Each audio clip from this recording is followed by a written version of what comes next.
of speed and agility. The maneuvers were remarkable through the branches. And that is one of the things that has always just surprised me about this species, how fast they are.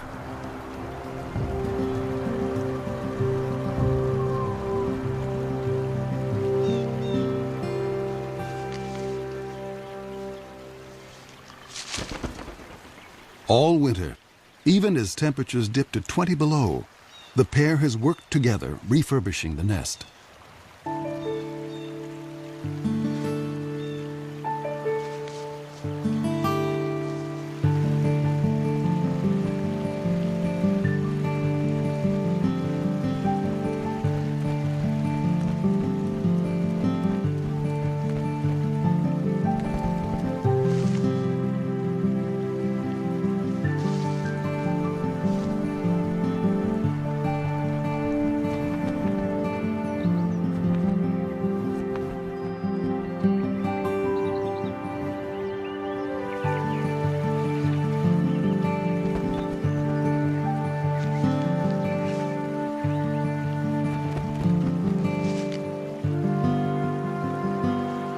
I think a lot of the nest building activity is part of pair bonding because they have to get their act together as a matter of survival.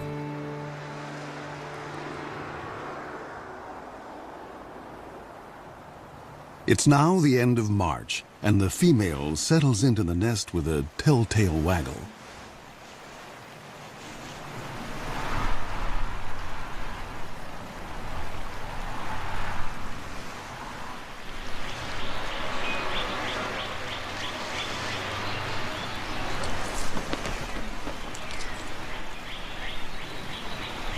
Bald eagles normally lay 2 to 3 eggs. But this spring, the one-eyed female only laid 1 egg.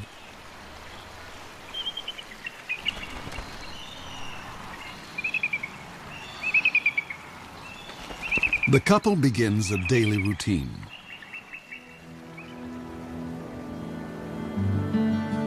For 5 long weeks, they'll take turns incubating the egg. As winter ebbs, the well-practiced team seems to be headed for success. But spring is a fickle season.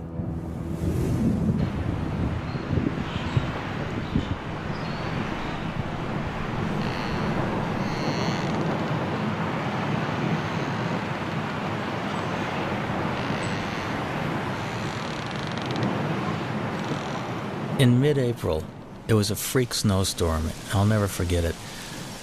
The nest was being blown around by this violent wind. The snow was going absolute horizontal, and it just kept reminding me of what these birds are facing in everyday life.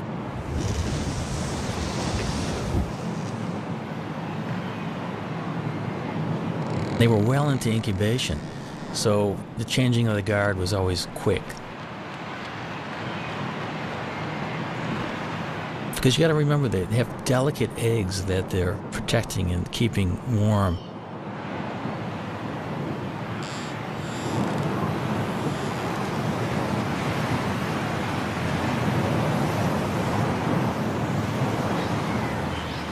There seemed to be shifts of an hour and a half, where one eagle would sit on the egg while the other was out foraging for food.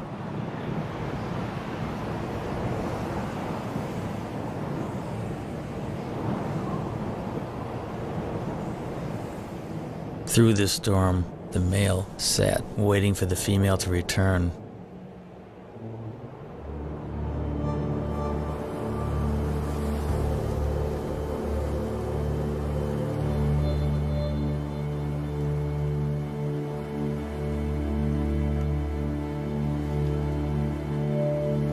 Tragically, something happened to her, we're not sure what.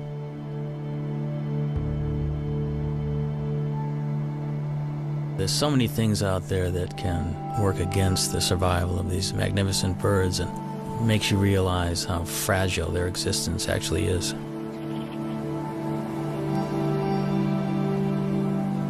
Cold and hungry, the father abandons his egg. Now he has lost almost everything. He may find another mate and start all over again. But until then, he must defend his territory alone.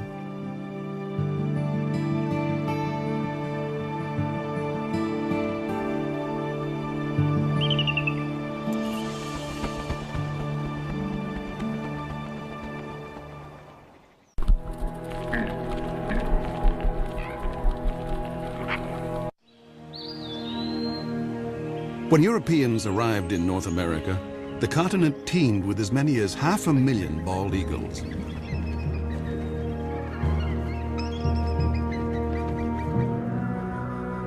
But as settlers advanced, the raptors became targets, and their nesting trees fell to the blade.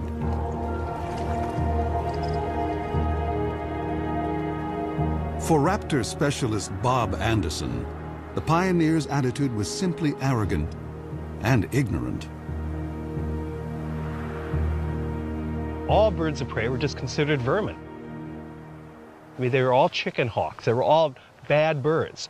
Be it a bald eagle, golden eagle, a red-tailed hawk, they were all shot.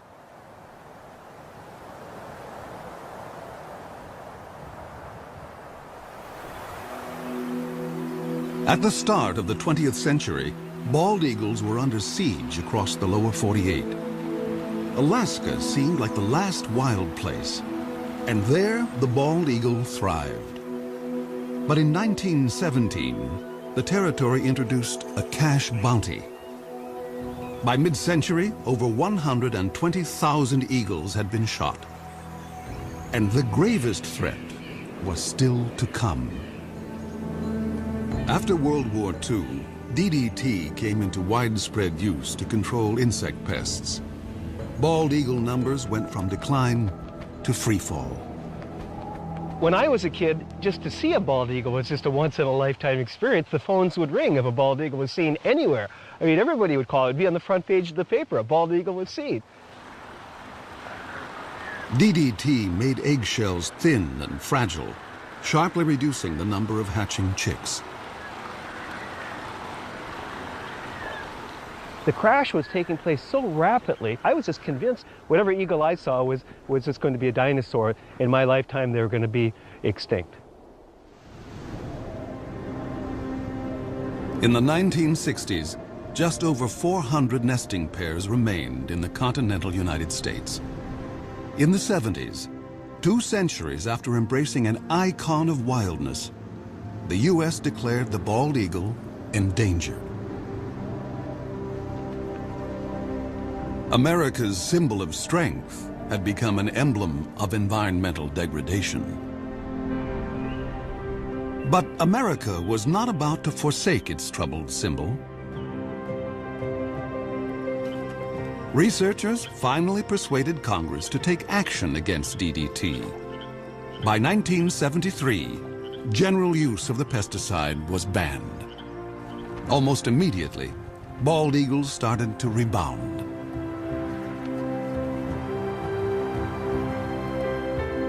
In 2007, the American eagle was removed from the endangered species list.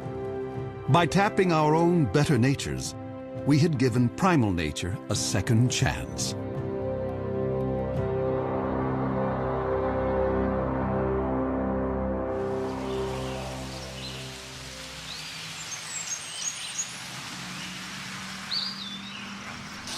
It was late summer and the eagle had left the nest.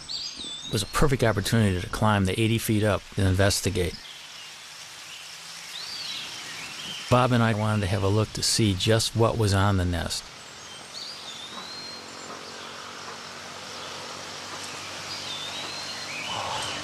Wow. Wow, look at the food up here. Amazing. Here's a skull of some mammal, the top part of the brain of some mammal.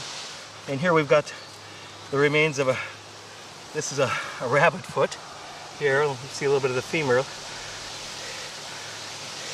Bones here. And here's a feather, dark feather that almost looks like it might be from a crow, possibly a duck. Bob and Neil decide to look for possible positions to put cameras. Bob is a nest cam expert. The one thing that we're really hoping to install here in the next week or two are multiple cameras. You know, one on this limb, maybe one on this limb, perhaps one on the other limb, all pointing into this general area, the bowl of the nest.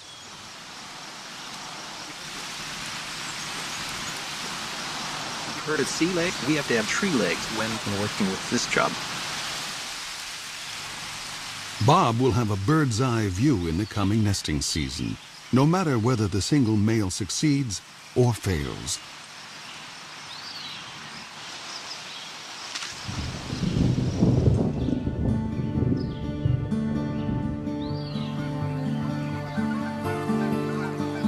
October in the upper Mississippi Valley. The fall weather is mild, and eagles are free from the burdens of the nest.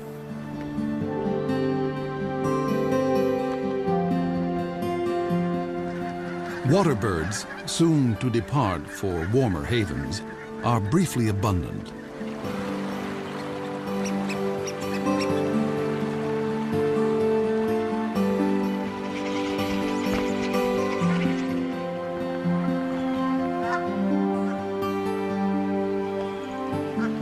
Joining the eagles that live here year-round are bald eagle migrants flying south from Canada. Some have flown 1,400 miles to find open water. This surge of eagles now turns to hunting. Bald eagles will sometimes chase mallards, but the river offers much easier prey. Coots raft together by the thousands, and these calm birds are a favorite meal. A strong wind allows an eagle the rare chance to hover like a smaller raptor, the kite.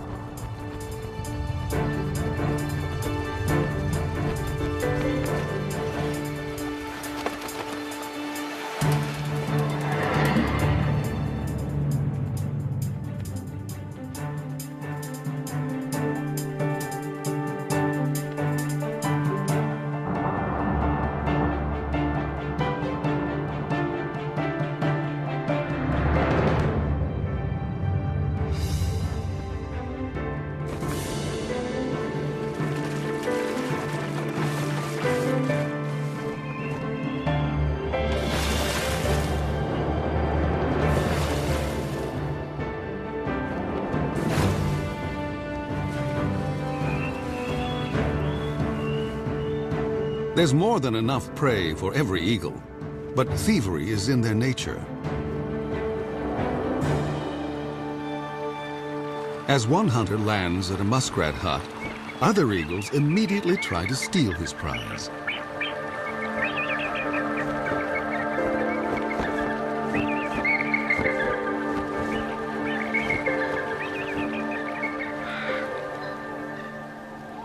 This autumn bounty is a returning glimmer of the old days. In November, when the eagles are staging on the upper Mississippi, there is one place far to the north that is almost primeval, an untouched wilderness. This is the Chilkat River in Alaska, where great runs of salmon bring eagles from as far as 1,000 miles away. The salmon have made their own epic journey in from the sea to spawn. They will die soon afterwards, but they will sustain this great gathering of eagles, as they have done each autumn for thousands of years.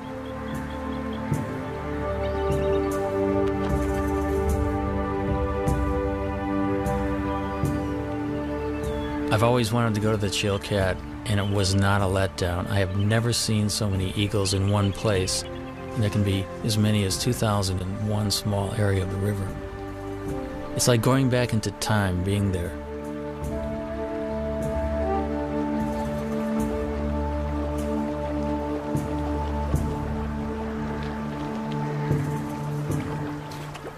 Because bald eagles do specialize often in fish, their feet are modified with tiny projections on the bottom of the toes and the pads of the feet, which actually make it easy for them to grip fish. Their beaks are incredibly efficient at ripping the flesh of fish and other prey that they catch.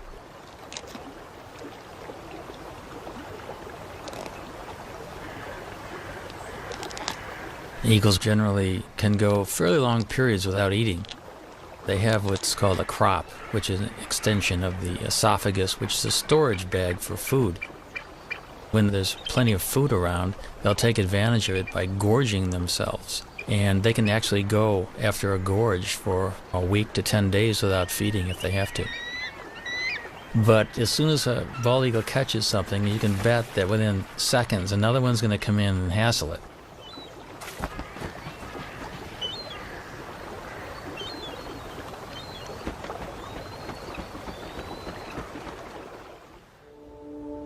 Back along the Mississippi, autumn is on the wane.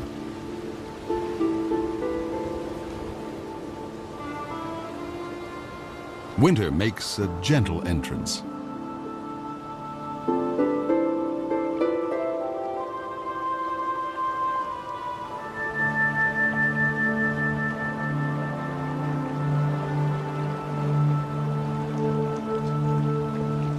Bald eagles can now walk on the river, although some seem to prefer skating.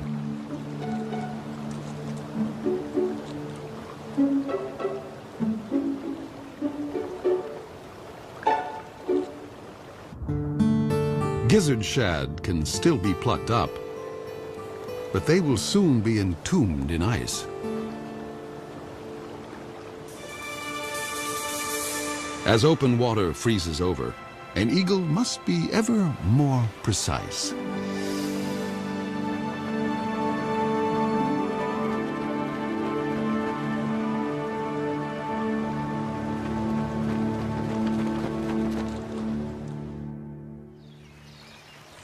At the hatchery nest, Bob Anderson has been keeping an eye on the widowed male. The male will always make occasional visits to the nest. He still maintains the territory. He's working on his nest, adding little trinkets that might make it more attractive. This particular nest is prime property. It's located so close to a prime food source. And many eagles have been vying to get into the territory. Now that he's alone, an approaching female would be courted.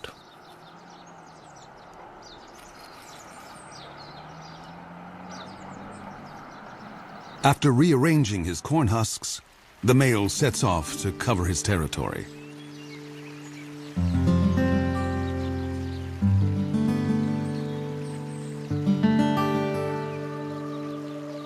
But now, another eagle buzzes the nest.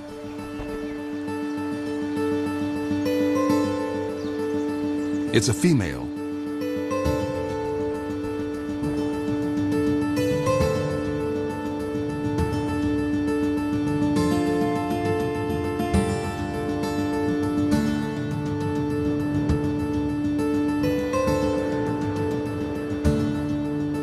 An aerial duet may be a chance for the prospective couple to size up each other's condition. A healthy eagle can cruise at 40 miles an hour in level flight and hit 100 in a dive.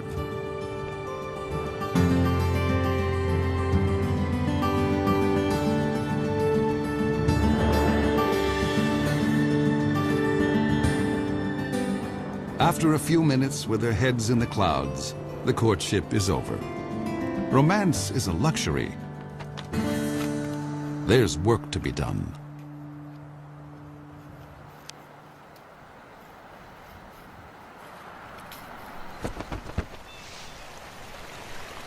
When the eagles first land together on the nest, they're a little bit apprehensive, and I think the moving around of sticks together and grass together just kind of cements the bond. It kind of creates the marriage that will only get deeper and deeper as the weeks progress.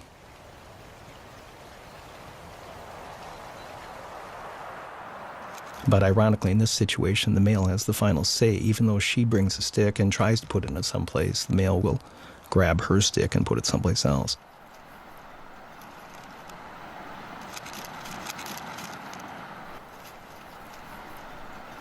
We think she's a 4-year-old. She does have speckles on her head, but you can see a little dark streak on the top of her beak.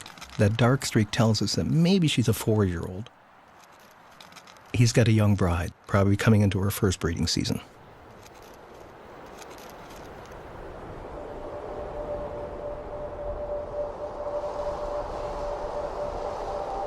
Winter drains the last warmth from the river.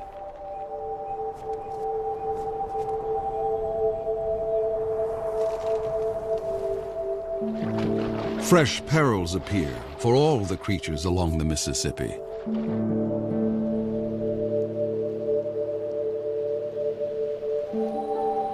And now, the most brutal season tiptoes in.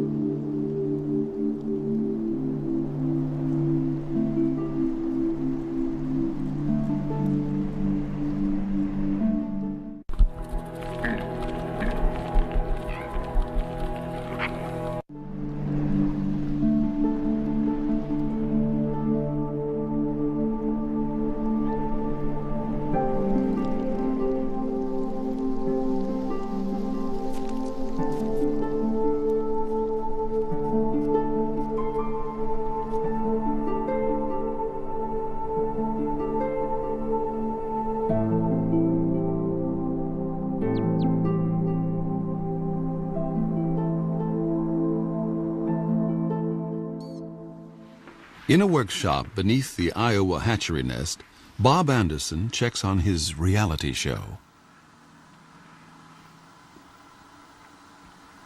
I mean, what a view. What an incredible angle of looking at the American bald eagle. And there she is also. And he's the boss boy. This is his nest. I mean, he calls the shots. He's in charge of all construction. No matter what she does, he comes back and rearranges it, and 100% of the time.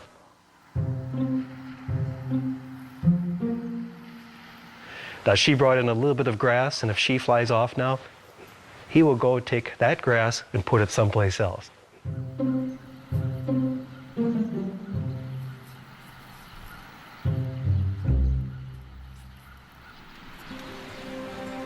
Despite squabbles over decor, the new couple is starting to embrace their common purpose.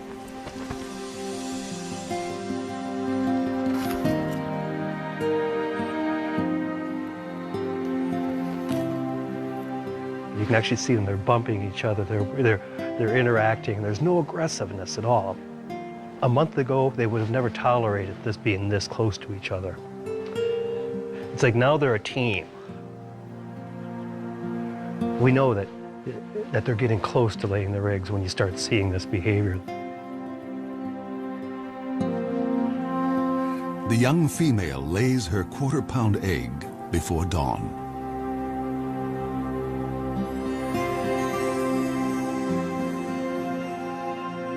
Exposed, an egg can freeze in a minute. And so the father will need to move in for his first shift. The first egg was laid early in the morning. We actually missed it. We saw the birds sitting in the bowl. We knew that it would be soon, but we were kind of surprised to see this first egg. But we can see him, how careful he is with his feet. His feet are balled up, and he's trying to hide his talons. He doesn't want those nails to poke a hole in that fragile egg. It's touching to watch that sensitivity that this old guy has had, you know, with many, many eggs probably in his lifetime.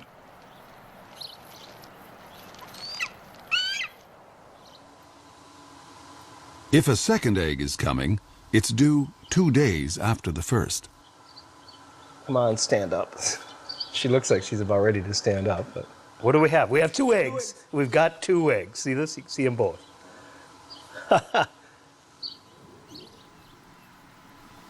So do you feel like a papa? When they hatch, I'll feel like a papa. Yeah. Now we just have to wait 35 days from today to see our first baby. So. If eagles can feel pride or joy, the new parents must be brimming over. They will now work nearly unbroken shifts, But even such an effort can't guarantee that the eggs will hatch safely, especially since they must survive one of the longest incubations of any bird along the upper Mississippi.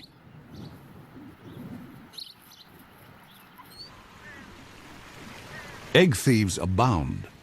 Raccoons and crows are everywhere, so each parent is highly attuned to any sight or sound of menace. And then, another storm. We knew a storm was coming, and we really wanted to see the first reaction of the birds waking up covered in snow. So we made sure we had our recorders running long before daylight. I was at first disappointed we had snow on the lens, but it just shows how ugly the conditions really, really are. I mean, this bird's covered in snow. And she's screaming right now at the male, going, "Come and relieve me, come and take my place."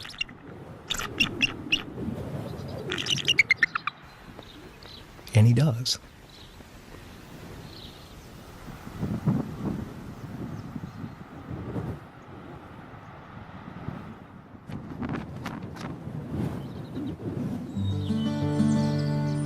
On a Minnesota farm 40 miles away, another family is further along. Their 2 eaglets have already hatched.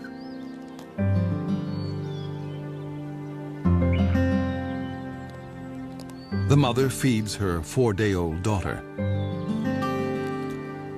The 2-day-old male, hardly able to hold his head up, doesn't seem to be getting a fair share. Although both parents are dedicated, they have a blind spot for one particular peril, one within the family. Sibling rivalry.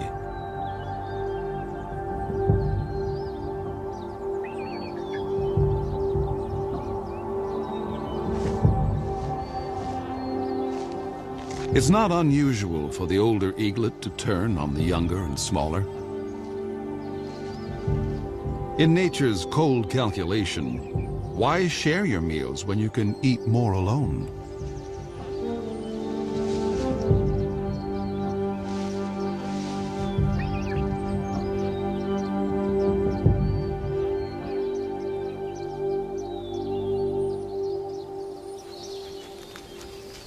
Neil has been documenting the story from a stifling blind just a stone's throw from the nest.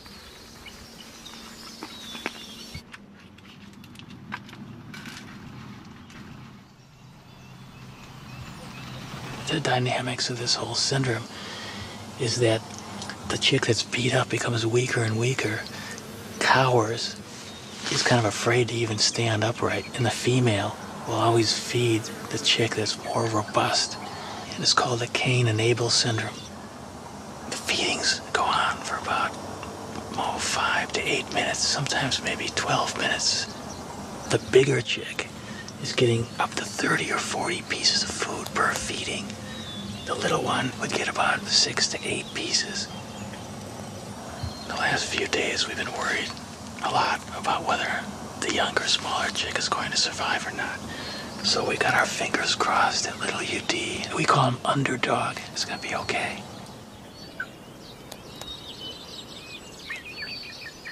The battle will resolve, one way or another, and soon.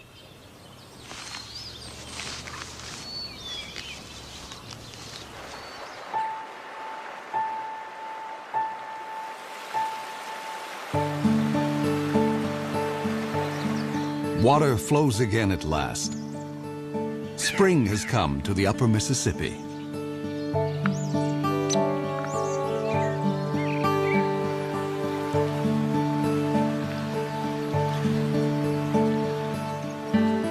Things are looking up for all of the creatures along the river.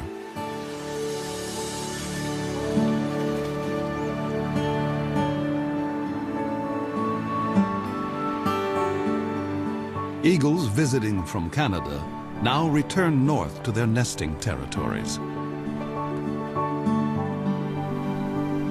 For year-round residents like the hatchery couple, spring means getting ready for eaglets.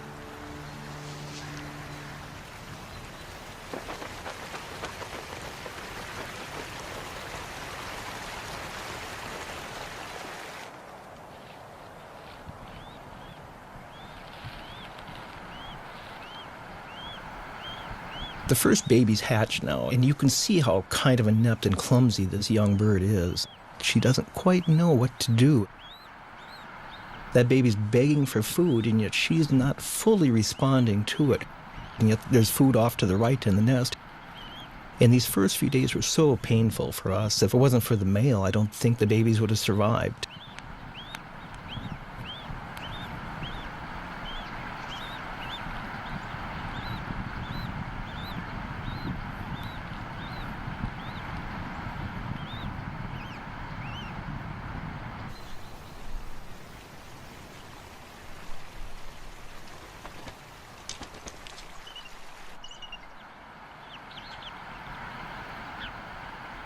The eaglet is too exhausted to beg.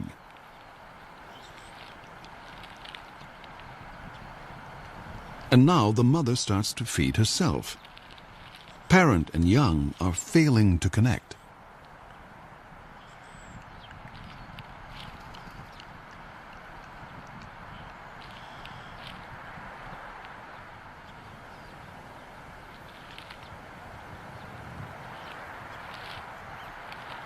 Suddenly, the mother focuses on her chick, as if seeing it for the first time.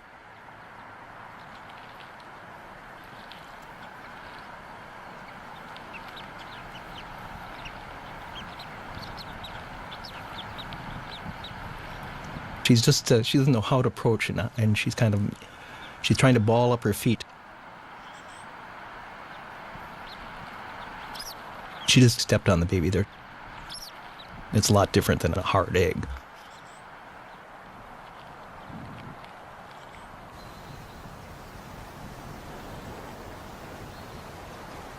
This shot here really just surprises. She had her tail facing into the wind.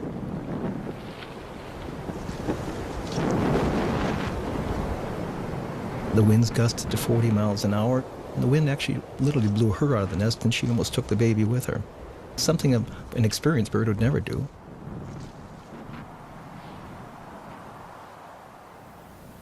It's been a trying day, and the stakes are only going up.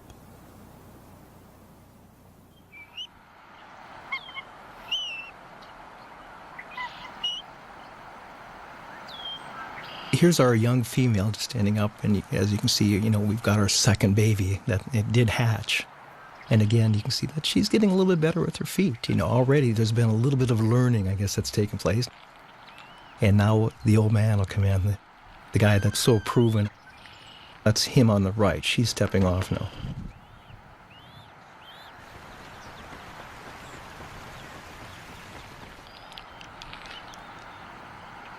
Here's the adult male. He's clearly fed babies before. He just walks in and he'll put the food right in that baby's beak after one or two tries. He's very experienced. And patient. It will take the eaglet a little practice to actually get something to eat.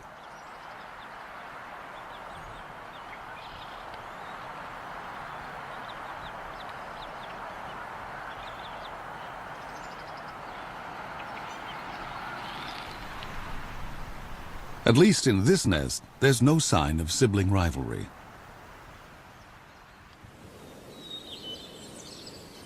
At the Minnesota farm, Neil waits for the outcome of the sibling battle. The sister is alive and sassy, but what about Underdog?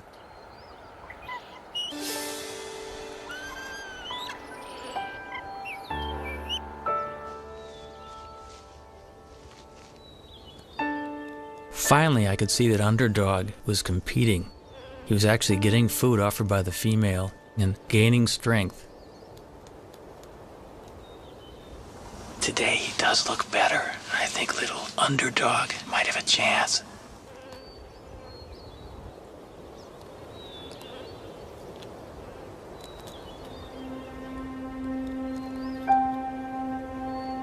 Once the eaglets were 6 to 7 weeks old, the Cain and Abel syndrome was long past, and they were both healthy and vigorous.